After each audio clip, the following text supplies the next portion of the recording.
雙非嬰兒腦癱案，醫委會相隔15年重啟紀律研訊，檢視涉事醫生薛守志係咪專業失當。由何家俊報導。涉事醫生薛守志到黃竹坑醫專大樓出席研訊，而 BB 嘅父母亦都喺社區組織協會幹事彭鴻昌嘅陪同之下到場旁聽。希望有個俾翻個公平公正嘅個結果我哋咯，俾翻個意見咯。即係經歷咗呢10幾年嚟，佢受到好多痛苦喺度嘅，我哋一定要爭取幫佢攞個即係爭取個公道翻嚟。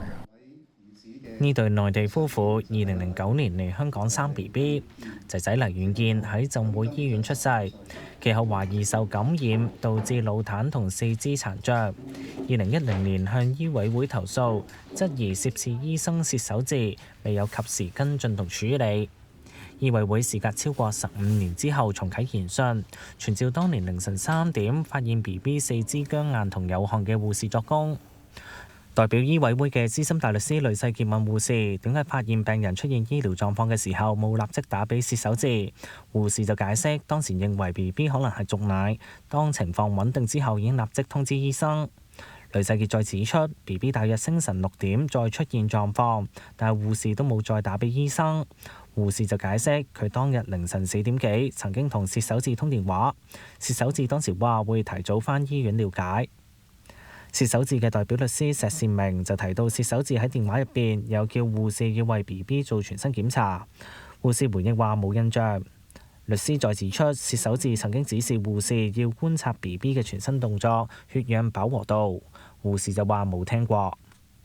專家證人威院兒科顧問醫生蘇景桓之後作供，話護士未必識得診斷新生 BB 抽筋。一般嚟講，如果醫生知道 BB 懷疑有類似嘅現象，都會立即返醫院跟進。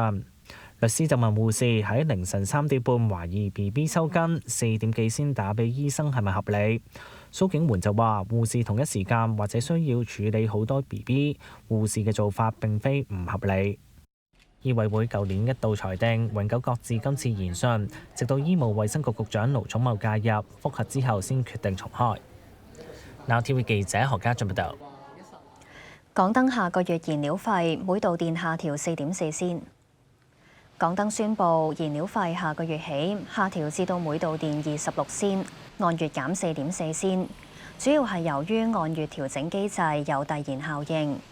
因為5月嘅燃料費調整係按今年頭3個月嘅平均實際燃料成本計算，而年初嘅燃料成本相對較低。